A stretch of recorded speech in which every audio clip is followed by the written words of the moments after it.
And we are live. Good morning, everybody. Looks like my internet is still connecting. All right, we're set. Good morning, everyone. Welcome to the MMT Live Investment Show.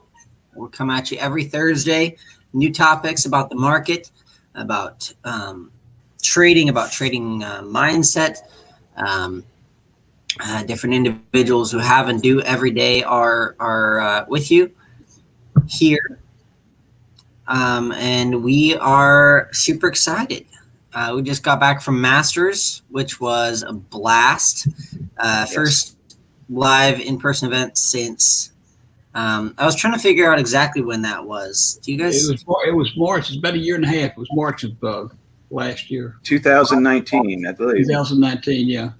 Yeah, exactly. Because then, heading into 2020. But we are, it was a great time. We had got to meet up with obviously everyone that is here. I hadn't even met Tim in person yet because of things, and it was a great time. You guys have any primary highlights? Not necessarily from the seminar, but from the trip. We'll talk about it more next week in depth. But okay, one thing, Dirk's son Alex made a presentation. He's a young guy, 21 years old. Mm-hmm. Made a presentation on Bitcoin, and so every time I see an article on Bitcoins, I send it over to him, email it over to him. And this morning I'm reading this article, and I sent it out to our group this morning. I sent the link to our group on our micro moment trade thing in the morning for the first hour of the day. And it was a link to this young fellow that invented a mining machine for Bitcoins for only $800. You can buy it for $800. And he goes down to Starbucks and uses their electricity because it still uses a lot of electricity.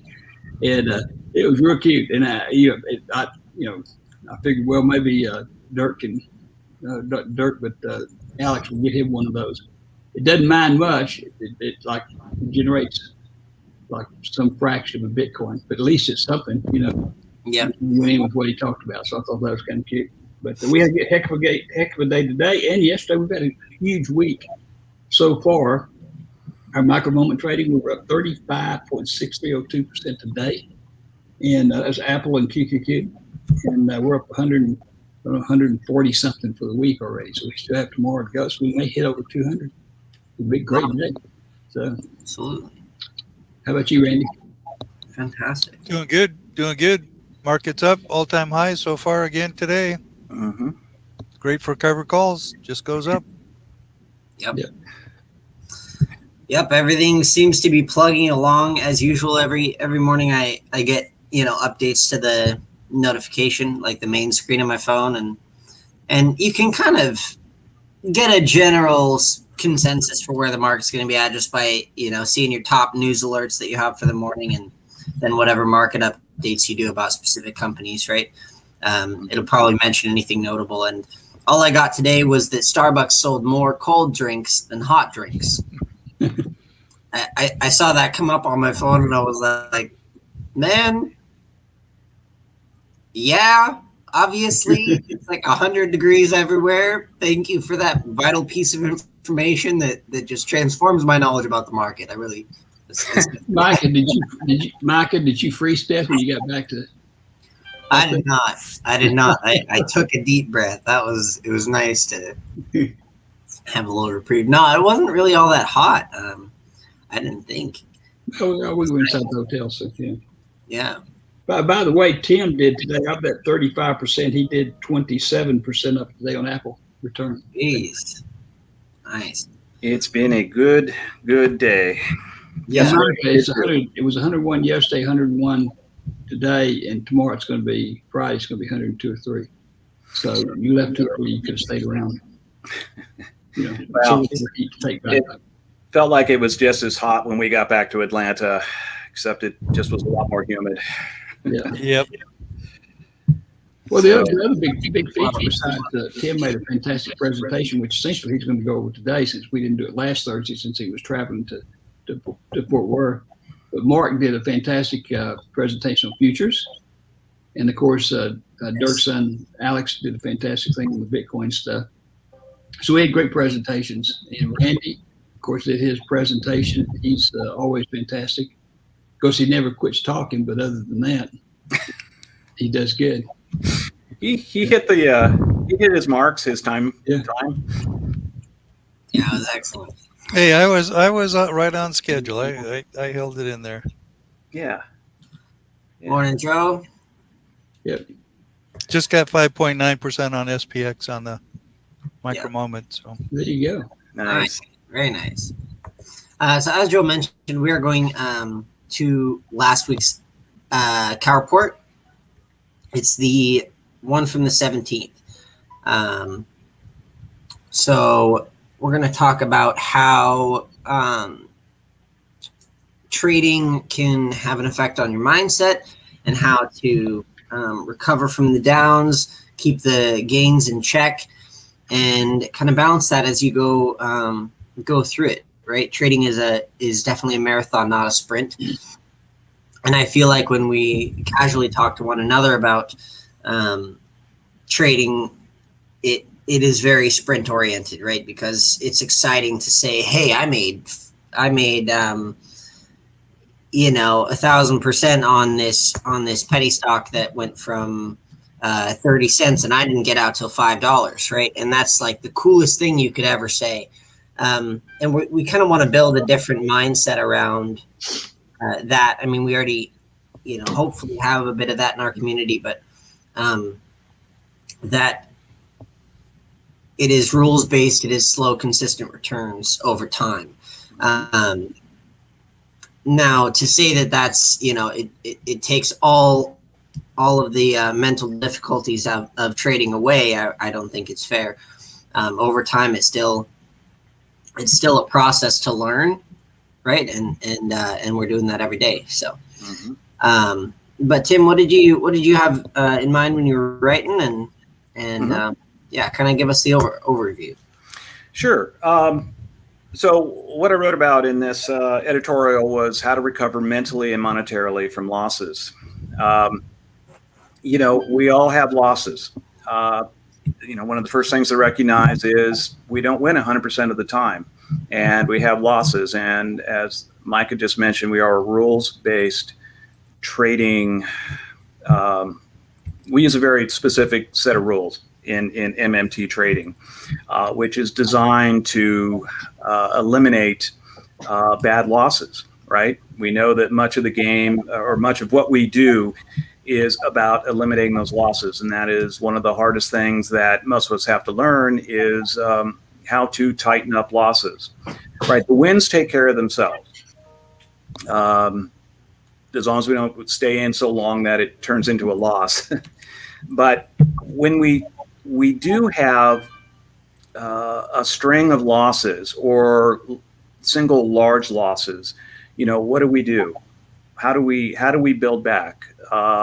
It can be very devastating to us emotionally as well as financially. So what steps can we take to get our minds right, get our account back on the positive side? And I've just written about steps that we can use to help us come back from losses. That's basically an overview. Fantastic. Yeah.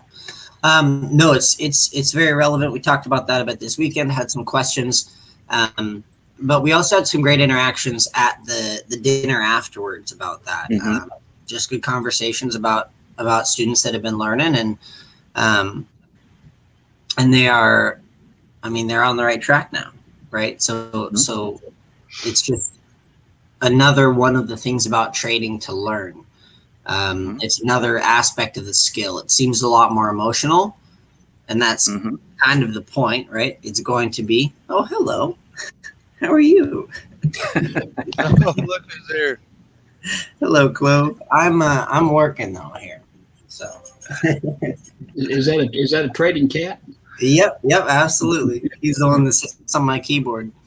Probably the reason the any button doesn't work. Yep. Yeah, had the opportunity to work with a couple of people this weekend and work through some issues, and they are having a better week this week. So that's cool. Looks like she's determined to be in the show today. So let's kind of get into it. Really, first things first. With our trading, we really have to have a certain mental toughness in what we do. It can be scary getting in the trades, but the mental toughness is about getting out when we should get out, right? Joe mentions this every day. When that trade turns or goes red, we get out. And that requires mental toughness. We have to develop that discipline of getting out of trades when they are turning. And this is something that, we work on every day, is how to make those losses smaller. If we can get our occasional losses down to 1 or 2 cents, you will absolutely win with MMT trading. The winners will take care of themselves. But, we all have bad days. One of the first things is never let a loss be greater than your average win. So if you make, generally if you're making $500 on your average gain on your trade, never let a loss exceed that. Okay. The more we let a loss go, the more positive trades we're going to need to get back.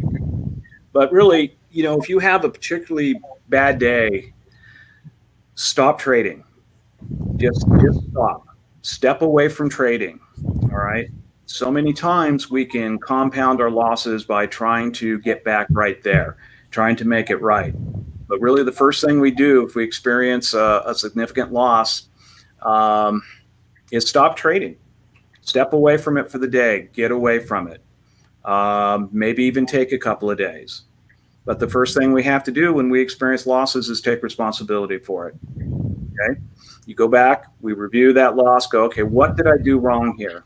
9 times out of 10 is we stayed in a trade too long. Okay? Now, there's going to be those trades that every signal was positive. Everything in the ice chart showed us that it was a good decision.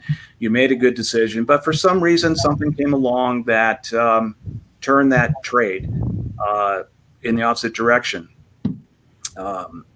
And that happens. Again, we have to get out. We have to absolutely smash this idea of if I stay in, it will turn. Okay? Yeah. It's much better to get out with a $300 loss before it turns into a $3,000 loss. Smaller losses are much easier to get back. But anyway, if you have some sort of catastrophic loss, you've got to step away. All right, because your mindset will only compound the issue. So I think there's an interesting mindset of delocalizing, right? Because it kind of becomes your main focus if you have like a big loss, for instance. Mm-hmm. A lot of what we do mindset wise seems to be tied to pulling yourself out of that moment so that you can let the time take over on how many trades you have, right? Joe, your book is about high probability techniques, right? We teach how to do individual trades, and it kind of gets focused in on individual trades, but what you really need is high probability technique over time and consistency, like we talk about. And one of the very apparent things about Tim and Mark is that when they do take a loss, it is very much one little piece of a whole, right? Not each even a gain sometimes they're like, okay, yeah, 3%, and they're already on the next setup. I think that's a kind of a core part of it is making each trade less consequential in a way, when you're in the moment, it's very important, and it's all that there is. But over time, like, each individual trade is it's just a small piece, right? It's not the main concern. Mm-hmm. Yeah, absolutely. And when you do have a loss, just accept it.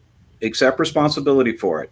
Go back and review, see what you did, but just take responsibility for it. We have a tendency to get mad at ourselves, get down on ourselves, start to doubt that we can actually do this thing successfully.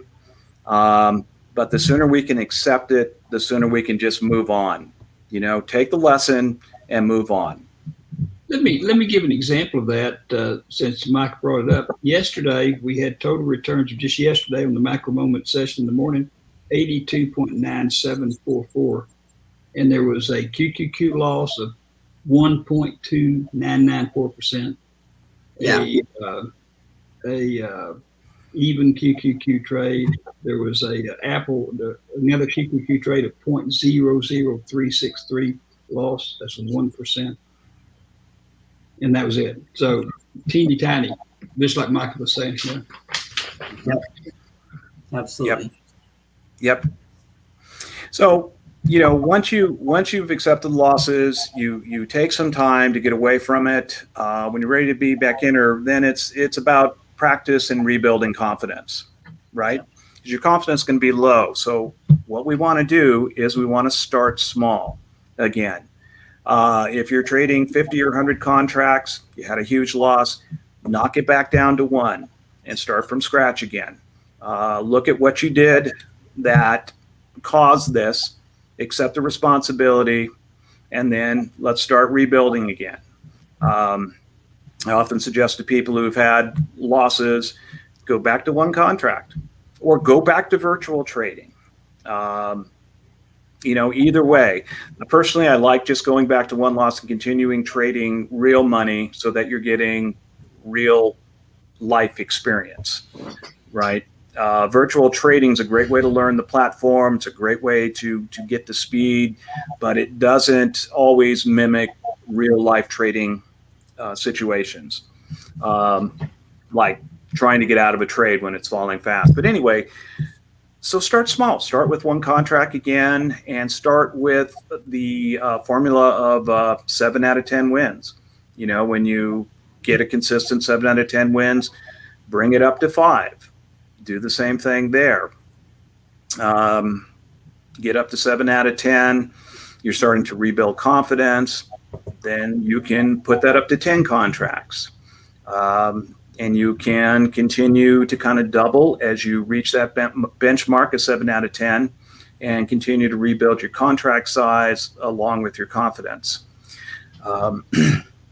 If you don't do this, if you don't review and understand what went wrong on that trade or series of trades, and you jump back in with 100 contracts or whatever is your normal full load, you're likely to make that mistake again and continue to make that mistake again until you completely blow up your account and quit trading altogether. And we don't want to see that because, as everyone says, we're in a marathon here. It's not a sprint. It can feel like a sprint some days when we hit a couple of home runs, right? We get that big 10, 15, 20 center, and you start to believe that that's what it's going to be every day. But no, wins for us are 3 to 5 cents. Okay, that's the MMT technique. Is a win is a 3 to 5 cents, and a loss, good loss, is 1 to 2 cents. If you have losses and you're keeping between 1, 2, even 3 cents, congratulate yourself. That's a good loss. All right, easy to overcome that, and we get those. I mean, we have small losses every day. They happen, but the trick is to keep them low. But start small and rebuild back, and that's how we do it. Well, for instance, you had 1 loss today, which by your standards is really a big loss. It was 3.157%. However, that got y'all down from 38.7880 for the day down to just 35, or down plus. So even though that's a big loss, because normally y'all's are less than 1% or a penny or something. That was a big one, and you still netted out, 35% for the day. Yep. Yeah, because my following trade was, was a huge win, and so that loss is way in the rearview mirror. Yeah. Now had that been more, if that had been a larger loss, first off, it'd take me longer to recover from that, and maybe not as done as well on that next trade. But our losses, Peter says it here. He says, look at a loss like the cost of doing business. Yeah, absolutely. It's the cost of education of MMT. And it's just a part of trading. They happen. Tim, I had that as your last Apple transaction. Did you do something after I left? No, that was it. Okay, that's the last thing. Good. Yep. Yeah. Our goal here is to make a little bit each day. If you make 1% a day, I think that's a real good goal to have, right? That's 20 cents a month, or 20% a month. Over a year's time, that's huge. Joe does the $2,000 calculation that I can never remember. What the number is? I'll tell you what it is. $2,000 invested one time only, and you get 6% per month. 6% per month. I'm sorry, 6% per week. You guys are up 140% for the week. You follow these guys, Mark and Tim, you get 6% a week, and in 2 years, 220 some odd days of trading, it's gonna be up $850,000. Mm-hmm. $850,000. That way, if you continue making 6% a week, 6% of $850,000 is $48,000 a week. Mm-hmm. Yeah, and here's another thing.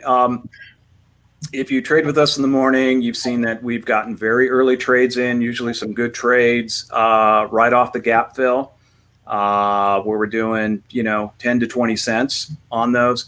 You have those early in the session. Stop. Just stop. Be done for the day. Go play. You've made your money. You don't need to give any back. Once you do have some, you get those occasional hit them out of the ballpark types of wins. Stop. You're done. It becomes a matter of capital preservation at that point. And will not keep going forever. Yeah.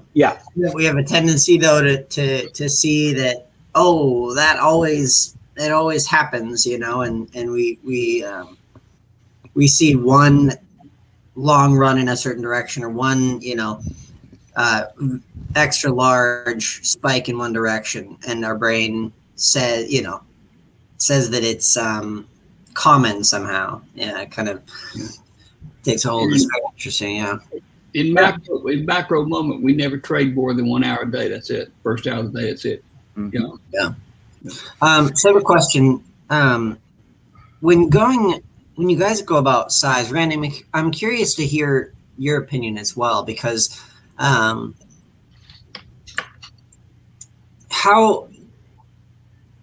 what's the advice for people sizing up, right? So once we are at the start, we're kind of getting a handle on those 1 to 5 contract trades, right? We're starting to build up that confidence in just whether the trade is green or red or at all. After we go through that, right, we kind of develop, and the next step is kind of to talk about allocation and sizing. And I think there's some micro confidences built into that. But Randy, you've been trading for a long time now, right? So I imagine it was a while ago when you went through the process of sizing up, kind of while you were learning, right?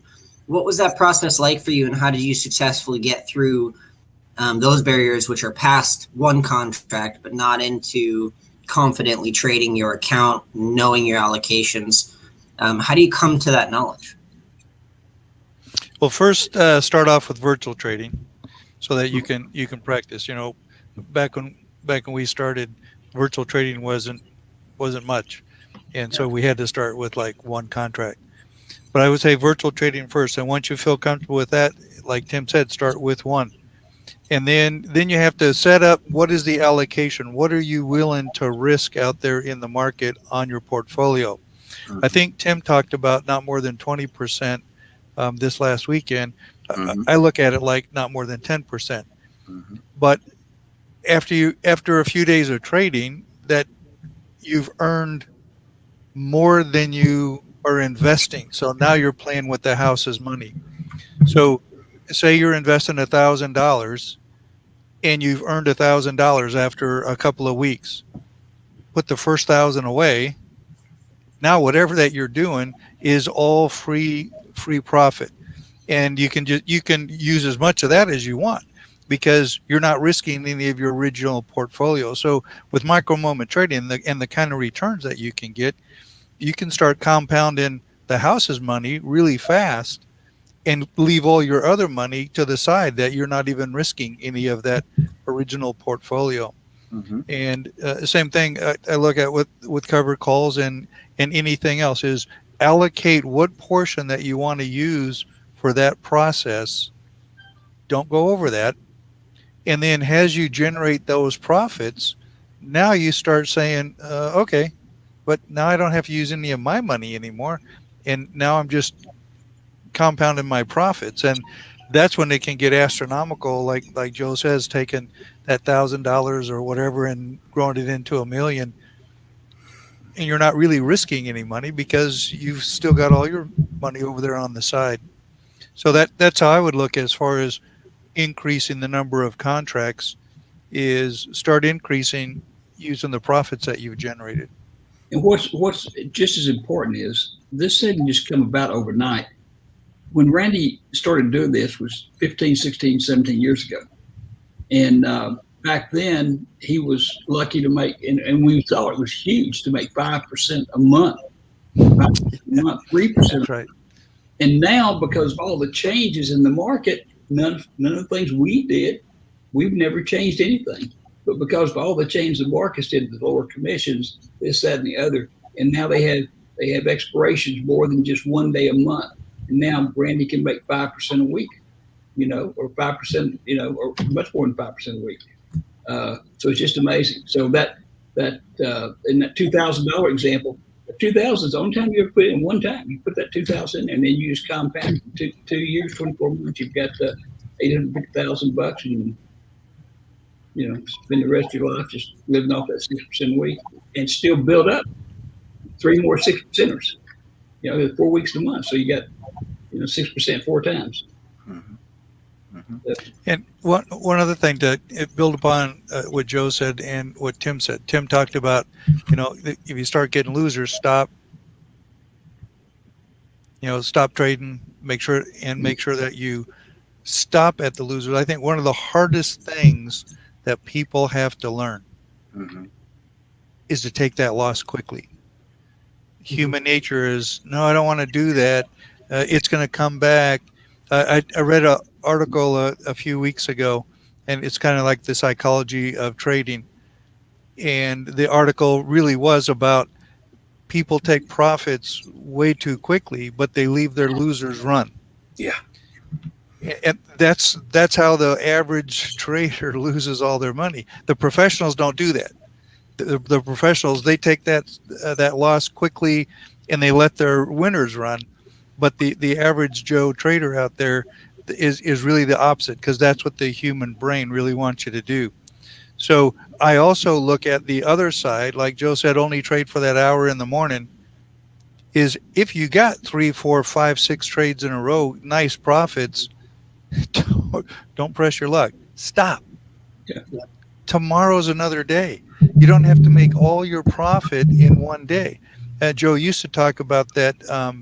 What do you call it? Trader fatigue. Yes.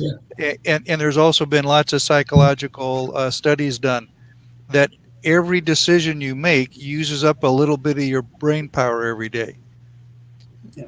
The more decisions that you're making, and trading is a lot of decisions, the more tired your brain actually gets, and you start making bad decisions. So get those trades, get the profits in the morning. If it goes the wrong way, cut your loss quickly. You're going to make it up on the next 1 or 2 trades. But don't just sit there all day and go, all right, man, I'm on a roll. I've got 6 in a row now. I'm up 45%. And Yeah. that's when you're going to get the loss. So stop. Yeah. Have that goal. Like Tim said, had your goal for the day. When you hit the goal, stop. If you make it in the first 20 minutes, stop. Don't say, well, I've got another 40 minutes to go. Go do something else. Yeah, Come back when you're fresh again the next day to start trading again. On those morning sessions we do, that's the thing we emphasize.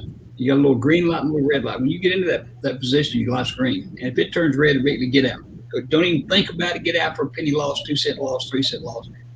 And the people that never get successful with the technique will sit there and they'll wait until they've got a 20-cent, a 25-cent loss. And, that's counter to the whole concept. Just get out, take it. It's not a big deal. Yeah. You'll notice when you're in that position too, especially at the time frame of MMT, right? It's a couple minutes or less, and really anything within, I would say within a few minutes, like any kind of sub 30-minute trading that's done by anyone here. It's good every once in a while to check in with your chart, like you're out of your trade. Now for MMT, it's immediate, right? The way I'll say how we view it in MMT is that if you're ever hesitating or not sure of your position or not sure if you should stay in, it's nice to take a look at that and think, would I enter this trade right here? Right? Is this trade worth my entry right here? Kind of turn off your right. You're not in it, right? Just look at that chart. You're going to find, right, if you're in an MMT trade and down a few cents and staying in it, if you were to pause that in time and look at that chart, you know, right? You know the rules. You're going to be able to look at that and see what's out of place, see why it's falling. We didn't hold support here, and this is why it's not continuing in the way we expected. That's fine. Cut the loss, but in that position, you would never enter that trade. Right. So if you're battling with yourself in your head, you're stuck in a trade, just take a look at it again. Right. Remove yourself mentally from the trade and think, would I even enter here? Right. And if you're in a losing position because it usually went to do something and failed, then you're going to find that you're out of position anyways. You're not following your rules and you wouldn't enter that trade. If you would enter it, right, then that's a continuation conversation, which is Mike, remember, you're entering the next of those trades based on that advanced charting. And yes, exactly. And that's what these guys are teaching. Tim and Randy. Well, Randy teaches on his stuff. Mark teaches. They teach you how to read that chart, and that's all you've got to do. And it's really simple. V's and upside down V's. I mean, it's really simple stuff, and you base it on that. And like what you're talking about, Mike, you would never. Question, should I enter this trade or not? You're really thinking too much at that point because it needs to be like a V being made on the chart on the low end, whatever. And it really requires very little thought. But many times those trades are only 15 seconds, 15 seconds. Mm-hmm. Yeah, they're very, very quick. He does longer term trades, but still it's the same principle. Mm-hmm. Yeah. Exact same principle. Yeah. Yep. And I mean, since Randy's here, that's a great thing to mention is that also if you find you're taking a bunch of losses over time, that's something to look at too, right? Look at your core technique. One of the things about Randy is he doesn't take many losses, right? Now that is not necessarily out of, I have this, magical chart that tells me, I mean, it does have a magical chart that tells him if it's going to go up and down. But Randy does not say, it is about to go up. I will buy a stock. Long, the stock has now gone up. I will sell my stock for a profit. And if it goes down, then I lose, and that is unfortunate, right? That is nowhere near the headspace he's in when he walks into trading. So there's wins and losses, right? But there's also techniques that kind of say door number 3. I guess you could explain that, Randy. It's not necessarily a win-loss for you, right? Because right. But because what Tim and Joe have been talking about is the micro moment trading, where you buy, you get out for a profit, or you quickly get out for a loss. That's it. It's 2 choices. It goes the direction that you're expecting. You got a profit. It turns around. You get out quick. That's what there is. But with covered calls, the way that we do covered calls, which is different than what the market does. But when I enter a position on a covered call, I try to find, number one, go by the charts, try to find the rising cycle, lower 25%, making a V. But our entry process is a deep in the money covered call, where we have the asset, we buy the stock, sell a call that says we're going to sell the stock for less than we paid for it, but the premium we receive on that call exceeds the amount of the decline in the stock. So we have a profit that allows to be called out, and the goal is to be called out. That's contrary to what the regular market thinks, that they think you lose money when you get called out, but that's not true. We want to get called out. So we want the stock to go up. That increases the probability we'll be called out, which means we get all of our capital back and we've locked in our profit right up front. The stock can go sideways. We get called out and that locks in our profit and gets all of our capital back. The stock can also go down and we still can get called out, which gets all of our capital back, locks in that same profit. So it's a much more forgiving technique and process. It's also much slower. I mean, compared to micro moment, it's like somebody running a marathon against somebody that's running a 100-yard sprint. The marathon runner is going to start off really slow. The sprinter is going to go right by them like the tortoise and the hare. It's a much slower process. We're in positions for 3 and 4 and 5 days, but we have the management techniques. If the stock goes down even more than how deep in the money that we are, we have management process to be able to continue to generate income on that stock while it's working its way back up. And so it's not, quote, taking a loss, right? You don't have to, it kind of helps with that mental mentality of the human brain. Okay, I'm not taking a loss. I'm just going to keep managing this position. I think I presented at the Masters this last weekend. 87% of the positions I've opened, I just went back to December 1st, but I could go back further. But 87% were closed out in the first week for all the capital return and locked in the profit. 12% were closed out using management in subsequent weeks for all capital return plus a profit. And so that's how the covered call process works. And so what Mike is talking about is you should kind of match the technique that you want to use with kind of like your mental mentality. And, are you someone that go, got to get it done right now, got to get in, got to get out, okay, now I'm done? Or are you someone that likes to analyze a little bit more and not have to act quite so quickly?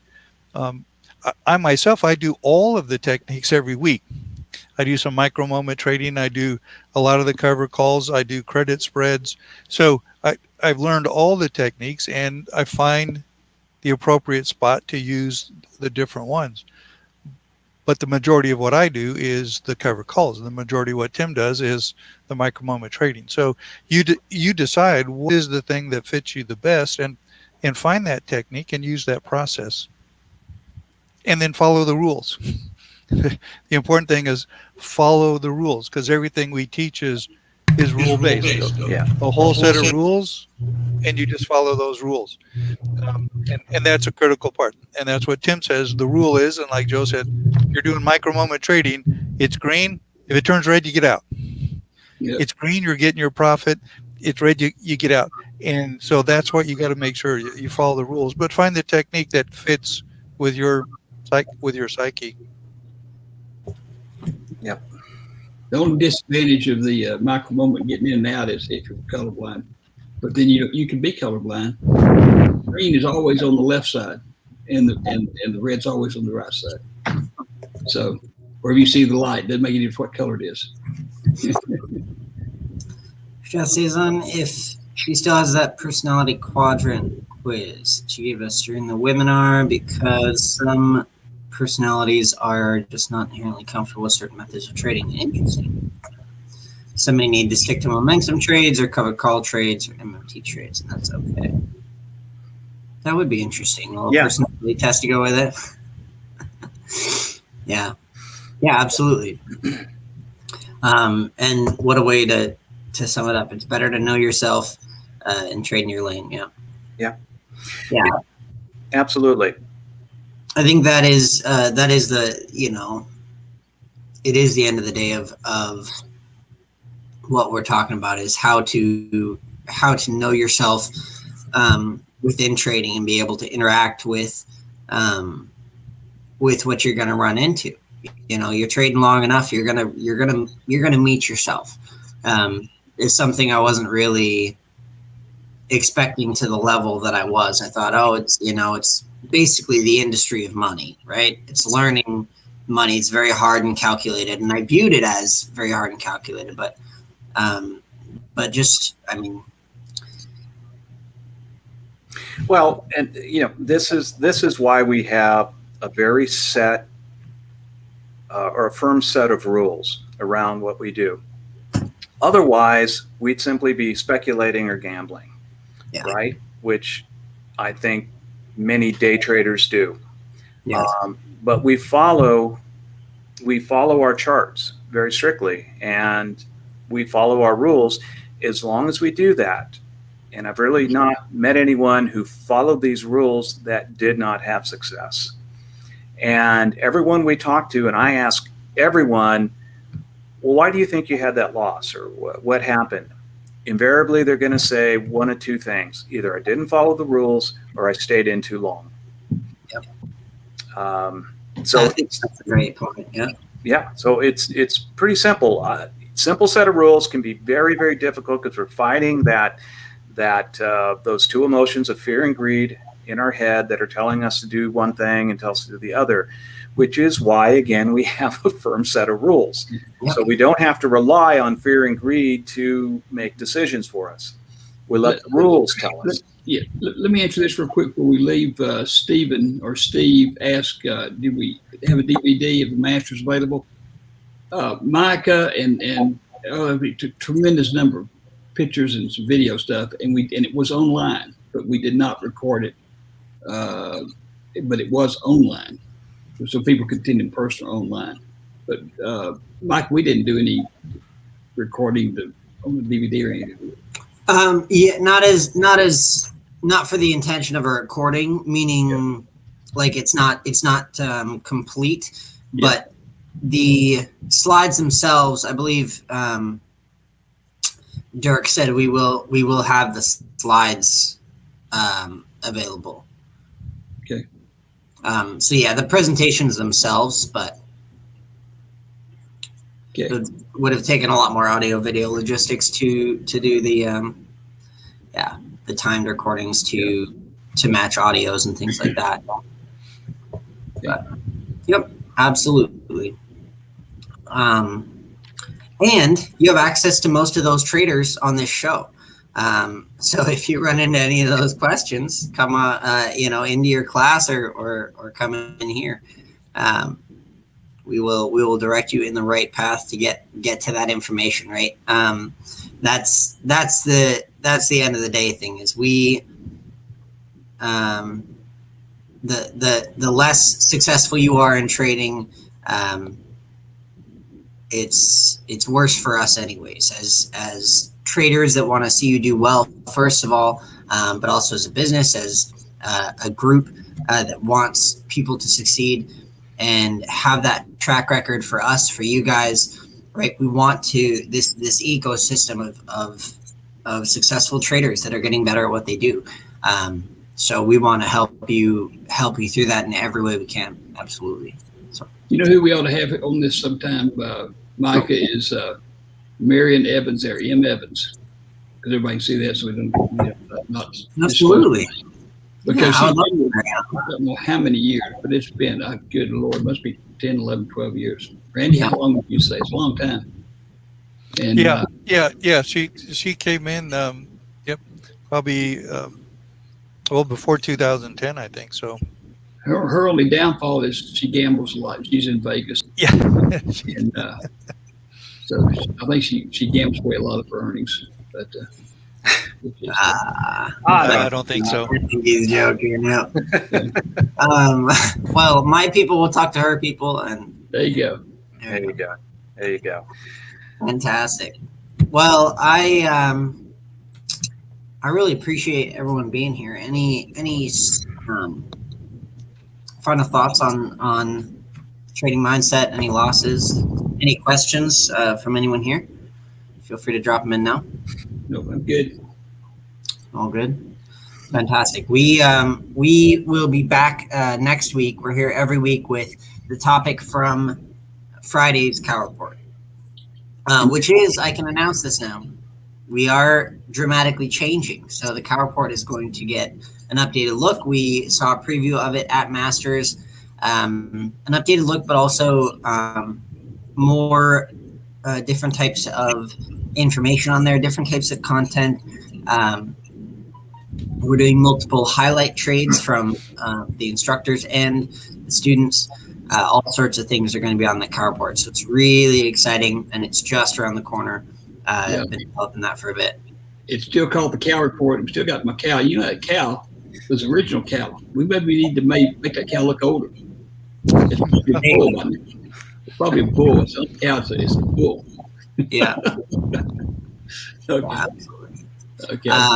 So yes, if you go to micromoment.com and sign up for that, you're going to be able to know what the topic is for the coming week. It's free. We don't, It's free. change something up. Yep, absolutely. Yep. Now, next Thursday, we're going to be talking about specific, because I'm writing the editorial today for this weekend, and it's going to be on the master's class. So we'll be talking about the master's class next Thursday. Yep. Okay, great. Yeah. Well, thank you everyone for being here, and we will see you very soon. Okay. Thank you. Awesome. Bye, guys. Next week. Thank you for Hope everyone has a great weekend. Stay safe, stay healthy. Yep. Talk to you next week. All right. So long.